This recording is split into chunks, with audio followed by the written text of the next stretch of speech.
हरे कृष्णा। आप सभी भक्तों को पवित्र अधिक मास अर्थात पुरुषोत्तम मास की हार्दिक शुभकामनाएं। जिस मास को स्वयं भगवान श्री हरि ने अपना नाम प्रदान किया हो, उसकी महिमा कितनी दिव्य और मंगलमय होगी, इसका हम केवल अनुमान ही लगा सकते हैं।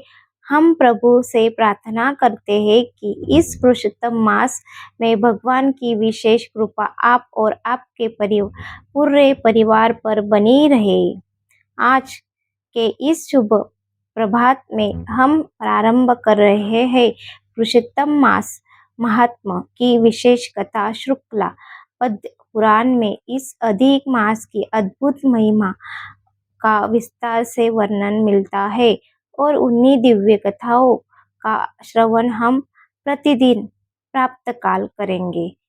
इसलिए इस पवित्र पुरुषोत्तम मास के लिए आप ही भगवान श्री हरि को साक्षी मानकर कोई विशेष संकल्प आवश्यक ले। नियम, साधना, जप, पाठ और शक्ति के साथ इस दुर्लभ मास को सफल बनाए।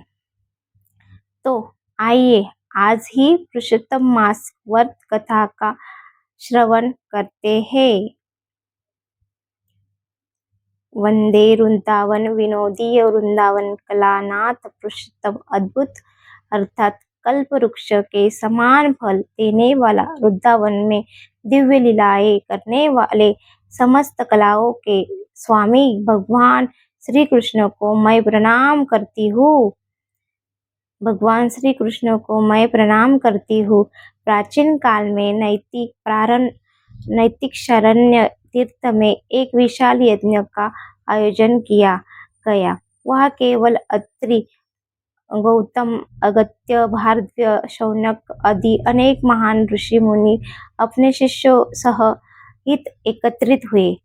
उसी समय तीर्थ यात्रा करते हुए सूत गोस्वामी भी वहां पहुंचे। उन्हें देखकर सभी ऋषियों ने आदरपूर्वक उनका स्वागत किया और विनम्रता से कहा, हे सूत जी, कृपया हमें ऐसी दिव्य कथा सुनाए जो मनुष्य जीवन को सफल बना दे और इस भवसागर से पार लगाने वाले हो। सूत गोस्वामी बोले, हे मुनियों, मैं आपको ऐसी महान कथा सुनाऊंगा जिससे मैं स्वयं महात्मा श्री शुकदेव गोस्वामी ने सुना था। इसके बाद उन्होंने राजा परीक्षित, गंगा तट और शुकदेव गोस्वामी के आगमन का दिव्य प्रसंग सुनाया। सभी ऋषि मुनियों ने शुकदेव जी को उच्च आसन पर विराजमान किया। वे सभी के मध्य ऐसे शोभायमान हो रहे थे जैसे तारों के बीच पूर्णिमा का चंद्रमा। और इसी प्रकार पुरुषोत्तम मास महात्मा का प्रथम अध्याय पूर्ण होता है। अब आइए सुनते हैं अधिक मास से जुड़ी एक और प्रेरणादायक कथा। एक समय संध्या बेला में एक स्त्री गायों का दूध निकालने जा रही थी। उसे क्या पता था कि काल उसके पीछे चल रहा है। अचानक एक विषैले सर्प आया और उसे डस लिया। पीछे रह गया था 5 वर्ष का बालक, अकेला और असहाय। लेकिन यह कोई साधारण बालक नहीं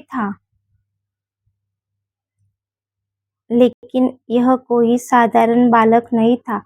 श्री भगवत ने अनुसार वह बालक आगे चलकर महान देवर्षि नारद बने।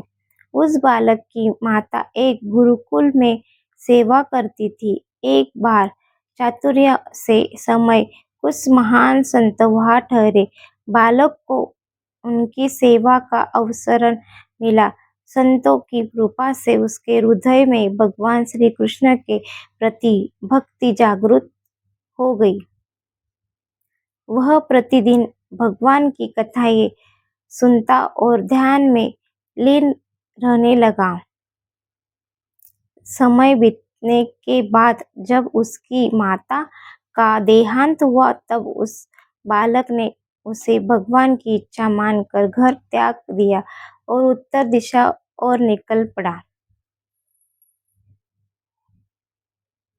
वन में एक वट वृक्ष के नीचे बैठकर उन्होंने भगवान श्री कृष्ण का ध्यान किया। उसकी शक्ति से प्रसन्न होकर भगवान ने उसे दर्शन दिए। दिव्य प्रेम से उनकी आंखों से अश्रु बहने लगे।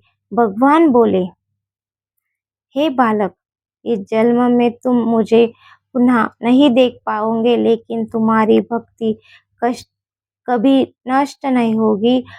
अगले जन्म में तुम मेरे परम भक्त बनोगे।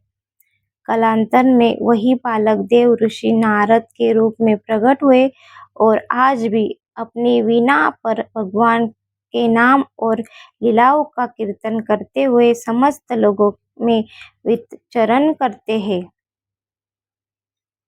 तो भक्तों, यही थी आज की पुरुषोत्तम मास की पावन कथा। लाइक करें, शेयर करें, सब्सक्राइब करें।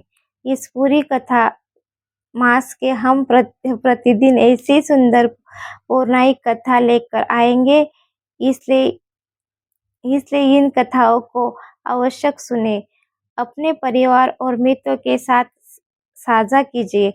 साथ ही इसी अधिक मास में हम पुनः आरंभ करने जा रहे हैं हमारी विशेष रामायण कथा शुक्ला, जिसे आप प्रतिदिन सद्य समय हमारे चैनल पर सुन सकेंगे।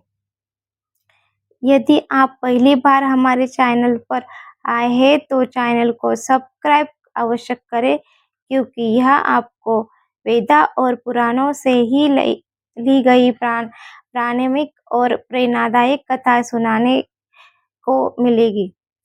को मिलेगी। एक बार फिर आप सभी को पुरुषोत्तम मास की हार्दिक शुभकामनाएं। Thank you so much. Like कीजिए, सब्सक्राइब कीजिए। भगवान श्री हरि की कृपा आप पर सदैव बनी रहे और इस पवित्र मास में आप सभी अधिक से अधिक भक्ति और आध्यात्मिक उन्नति प्राप्त करें। हरे कृष्णा हरे कृष्णा